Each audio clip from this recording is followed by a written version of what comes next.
All right, and welcome back to the New Music Exchange. My name is Raymond Tyler, and this is the New Music Exchange where you hear the new music and new artists right here first. I'm here with a gentleman I think you're going to be hearing more of real soon.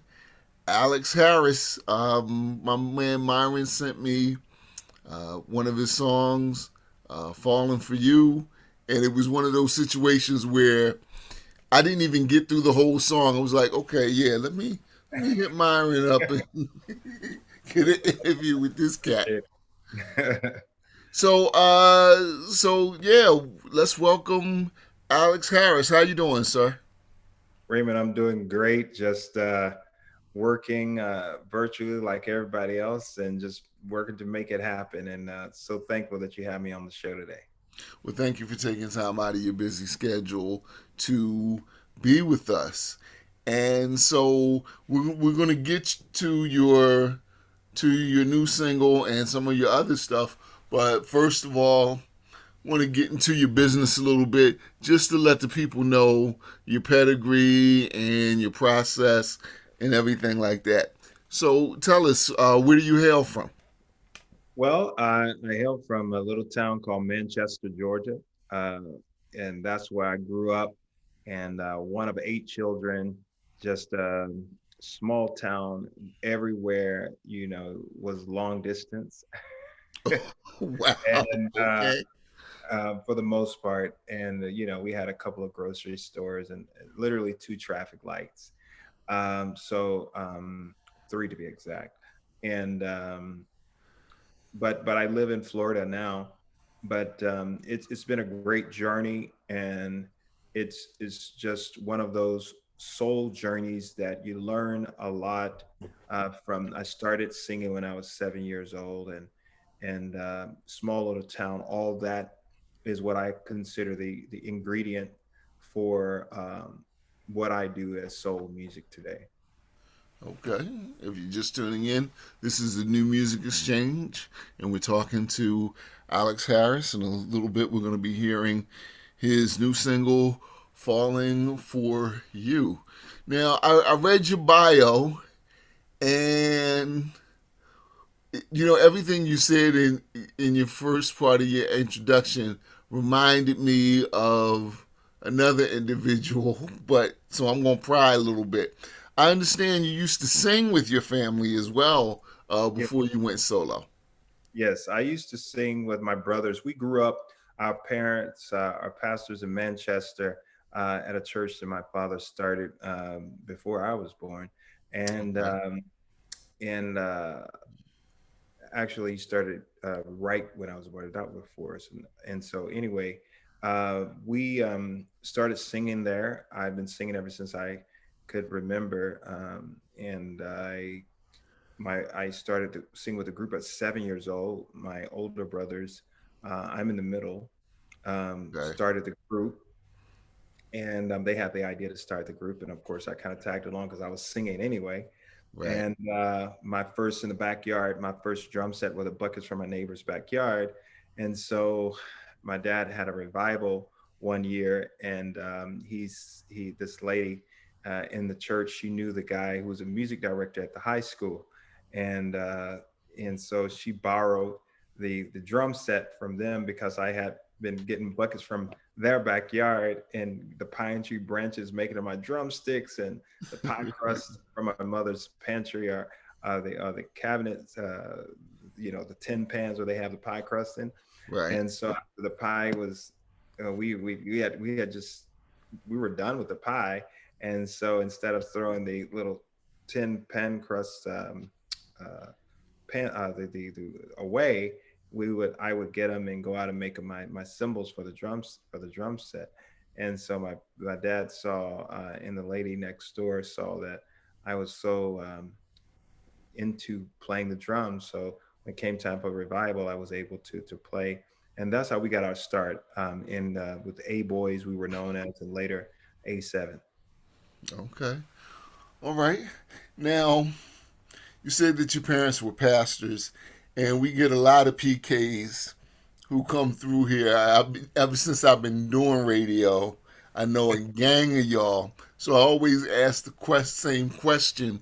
When you decided to go quote unquote secular, did Mhm. your parents, and you're a little bit younger, so your parents may not have been from the same generation as mine, but my parents, anything that wasn't gospel was rock music. So did you did your parents give you the business about singing secular songs or non-Christian music?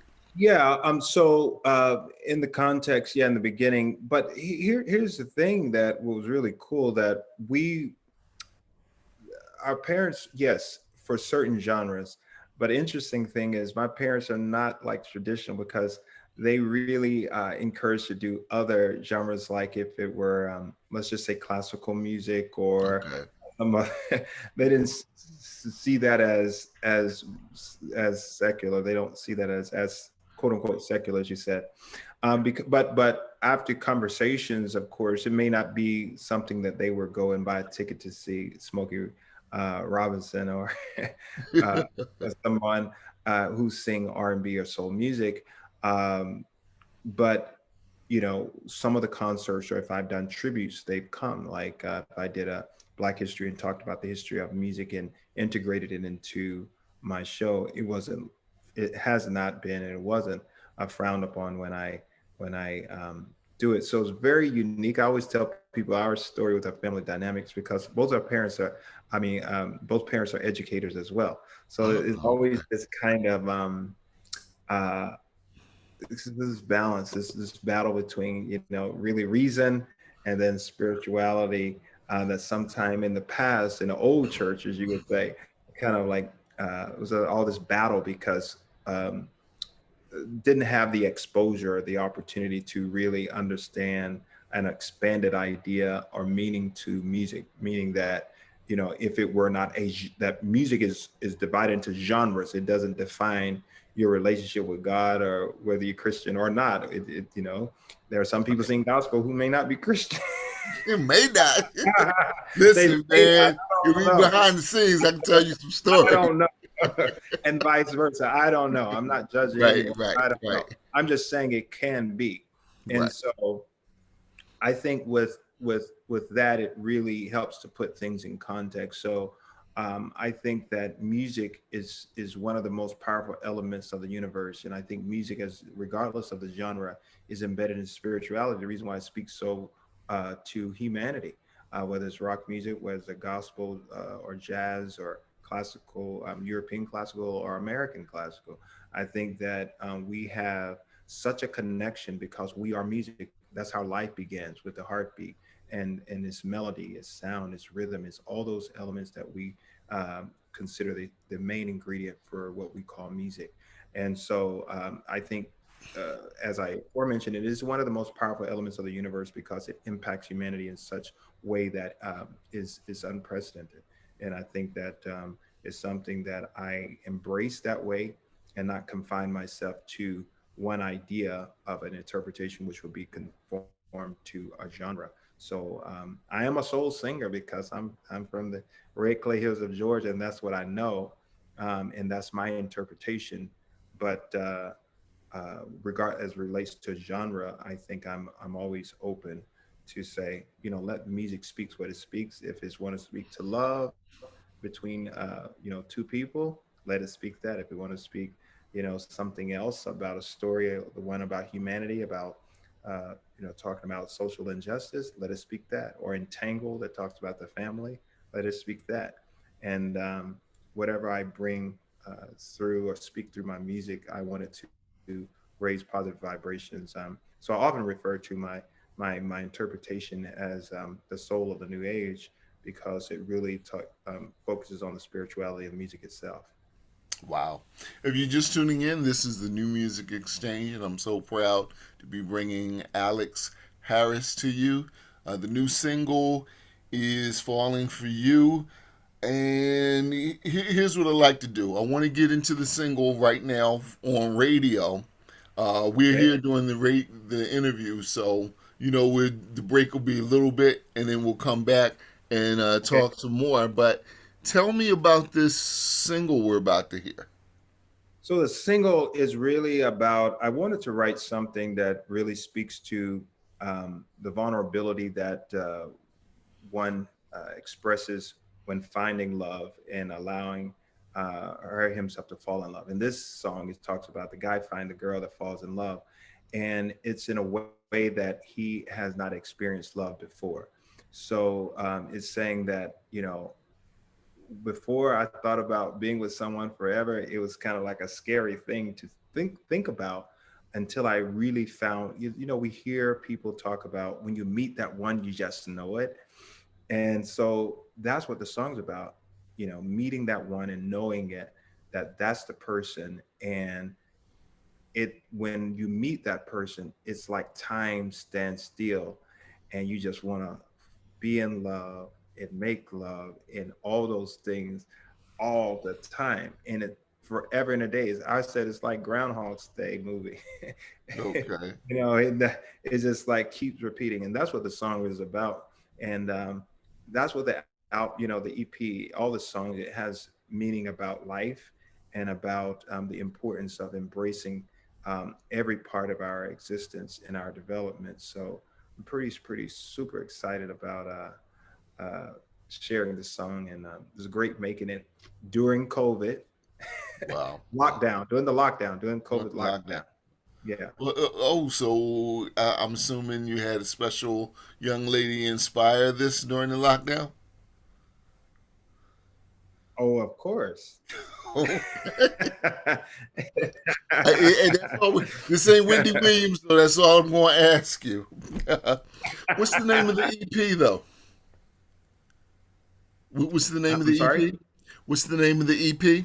The EP is named Frequency. Yeah, the name of the EP is Frequency, and the title comes from again goes back to what I was saying about where two things about the title.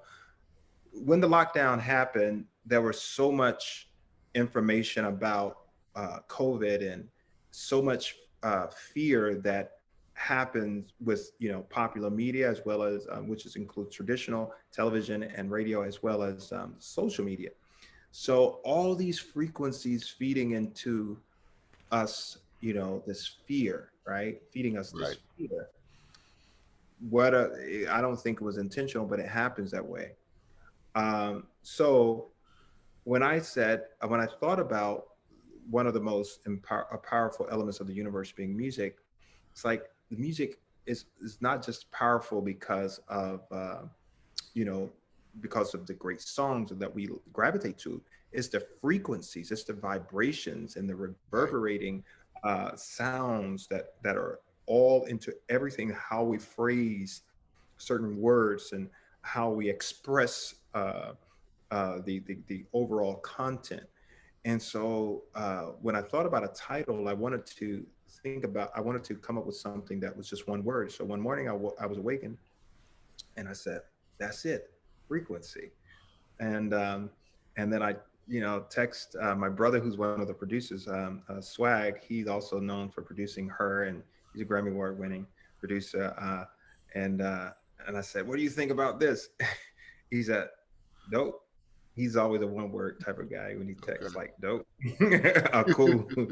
And I said, okay, all right. So that's I got somebody to co-sign that, and I text my manager. She like amazing. So frequency it is. It's on the Frequency EP, 6 songs. Falling for You is the lead singles, doing well all over the country and international on many platforms. So I'm pretty excited about the embrace of this music and my expression. Well, I can't wait for COVID to be over, and so we can do this again in the studio. Hang Sure. on, we're going to go ahead and play the single, and then I'll wrap up the interview real quick right after this. Okay. Here's the new single, like Alex Harris said, by Alex Harris from the EP Frequency. It's called Falling for You. Right here, giving you the new artist and new music first on the New Music Exchange.